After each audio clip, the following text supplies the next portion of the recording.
Oi, tudo bem? Como vai você? É um prazer enorme estar aqui falando, conversando com você neste dia.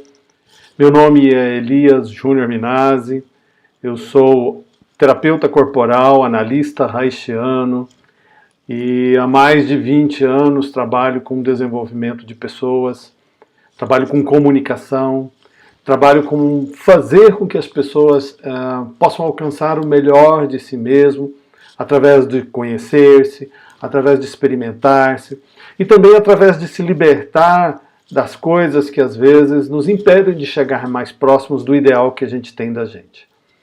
E quando a gente fala em ideal, nós podemos pensar em etapas e situações que nos atrapalham para isso. E eu gostaria de fazer umas perguntas para ajudar a nossa reflexão de hoje. A primeira é: você já sentiu dificuldades em controlar seus desejos, os impulsos emocionais, impulsos mais fortes, impulsos como a raiva? Você já se encontrou em situações onde a intensidade das emoções, a intensidade emocional se tornou de uma tão forte, tão intensa, que às vezes parecia que você não conseguia pensar, os pensamentos parece que não funcionavam direito. Você já se deparou com a emoção tomando conta do seu corpo de tal forma que você se sentia possuído por essa intensidade emocional? Pois é, são muitas perguntas, né?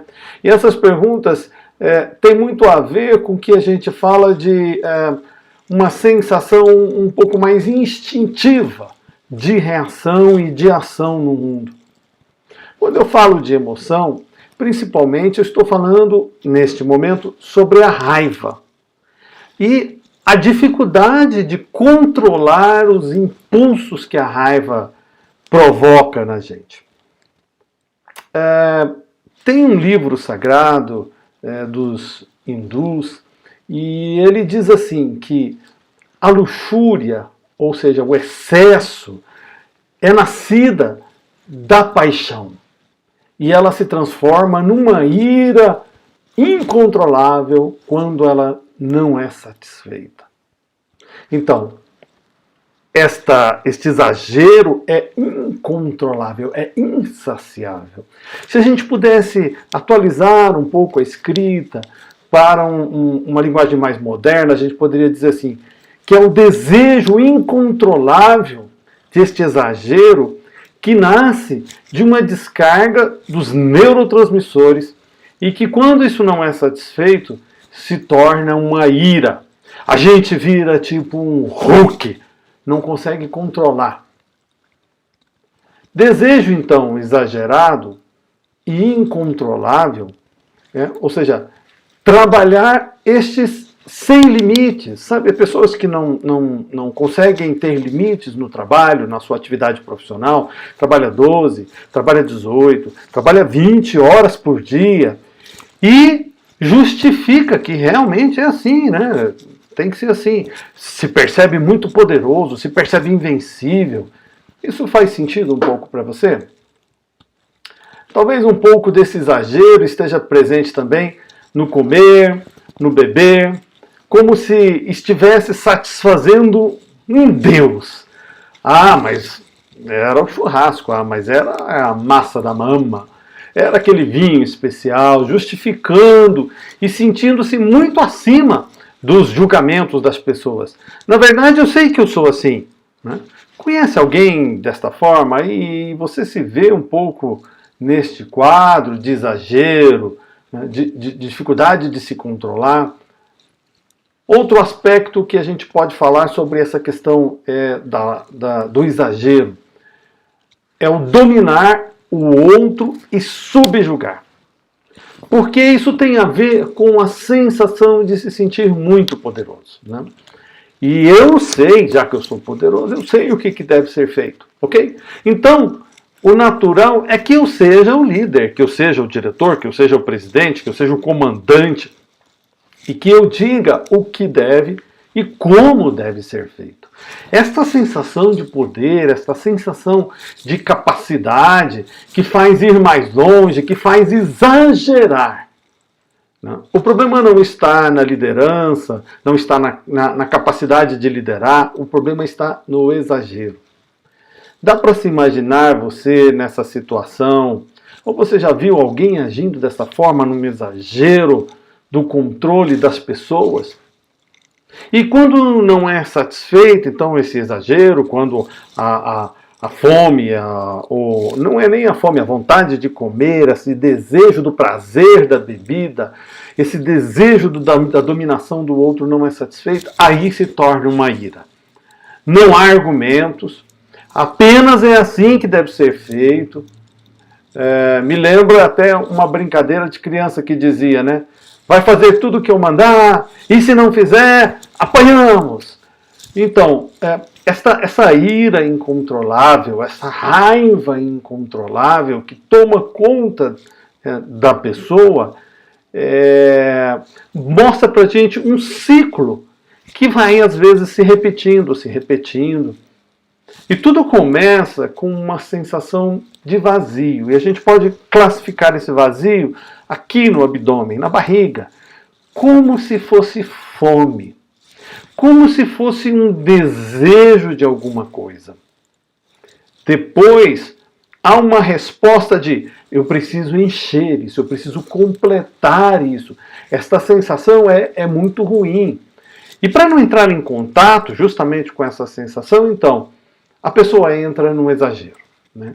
Entra naquilo que eu falei de luxúria, de muito. Ela trabalha demais. É muita comida, é muita bebida, é muito estudo, é muito sexo, é muito relacionamento. Tudo é muito, muito, exageradamente muito. E qualquer coisa que me faça não olhar para esta sensação de vazio. E quando não há a saciedade desta sensação, então se irrompe esta raiva, né? A raiva explosiva, parece dinamite, pum, né? Explosões de raiva, e essa explosão acaba afastando as pessoas. Acaba deixando que as pessoas não cheguem perto. Porque quem consegue ficar perto de uma pessoa irracível? Uma pessoa que não consegue controlar sua raiva, não consegue controlar suas emoções, não consegue se colocar um limite. E então esta pessoa que está tomada pela raiva acaba se sentindo solitária, solidão, vai se afastando, as pessoas vão se afastando e ele também vai se afastando. Então, o que você sente sobre isso? O que você sente no seu corpo quando lhe falo disso? Você já reparou isto em ação? Você está presente neste ciclo? Isto faz sentido para você? E mais profundamente, quais são os sinais que o seu corpo dá disto? Porque quando a gente fala de uma emoção como a raiva, nós estamos falando sobre corpo, nós estamos falando sobre sensação, nós estamos falando sobre intestinos, nós estamos falando sobre uma sensação, um instinto muito mais difícil de você conter, segurar, de você elaborar, de você pensar sobre aquilo. Uma pessoa para quem eu compartilhei o Enneagrama, que é uma grande ferramenta de autoconhecimento, que nos ensina a observar estas emoções em ação, me falou um pouco sobre este ciclo e como sentia este vazio que ele tentava preencher com ação, com atitudes, né? Ou então com outras compensações, né? E isto acabava afastando ele daquelas pessoas que ele mais amava, né? Ao tomar consciência disso, ao perceber que isto funcionava desse jeito, então ele primeiro procurou observar-se mais, procurou entender como que isto funcionava nele, porque para cada pessoa isto funciona de uma forma um pouco diferente. Como esse mecanismo o tomava e ele não conseguia controlar. E aí ele passou a se acolher um pouco, porque quando a gente entra neste ciclo, algumas pessoas podem se sentir más. Eu sou uma pessoa má porque eu sou muito intenso, eu sou muito forte, eu sou muito intenso, né? E essa sensação de culpa, essa sensação de se sentir mal, né, acaba me separando de mim mesmo, né? Então o Eneagrama é esta ferramenta poderosa de autoconhecimento, e através dele a gente pode entender melhor esses padrões de pensamento, esses padrões de sentimento, esses padrões de atitude de ação, né? O Eneagrama também pode dar chaves, pode dar caminhos para a gente sair do jeito condicionado de agir e reagir. Diante das nossas crises internas, diante dos conflitos externos, a gente acaba se tornando um pouco automatizado. E o Eneagrama nos ajuda a prestar atenção nisso. Bem, ele nos ajuda então a descobrir essas riquezas, a descobrir os dons, a descobrir o que cada um pode oferecer para um mundo melhor. Ele é um patrimônio da humanidade, um conjunto de conhecimentos, né? Grandes empresas têm usado o Eneagrama nos seus processos de formação, treinamento, nos seus processos de contratação, inclusive, né? O Eneagrama, então, ele tem esta capacidade de nos alertar sobre isso. E, principalmente, entender por que aconteceu isso. Onde foi que eu comecei a ficar tão raivoso? O que aconteceu lá na minha história, na minha infância, quando eu era pequenininho? O que aconteceu de eu não conseguir mais me sentir saciado? O que aconteceu de eu ter que usar tanta energia e tanta força, né, para aquilo que eu me proponho a fazer? O que você acha deste conteúdo? Você já tinha ouvido falar do Eneagrama? Você conhece o Eneagrama? Você já fez algum curso? Nunca ouviu falar? Mas o que você acha da raiva? Fala para mim, o que você acha da raiva? Olha, deixa aqui nos seus comentários, deixa aqui o que você pensou sobre esta emoção, sobre essas atitudes, sobre este comportamento. Você conhece gente assim? Compartilhe esse vídeo com outras pessoas que você acha que possa ser de auxílio para elas.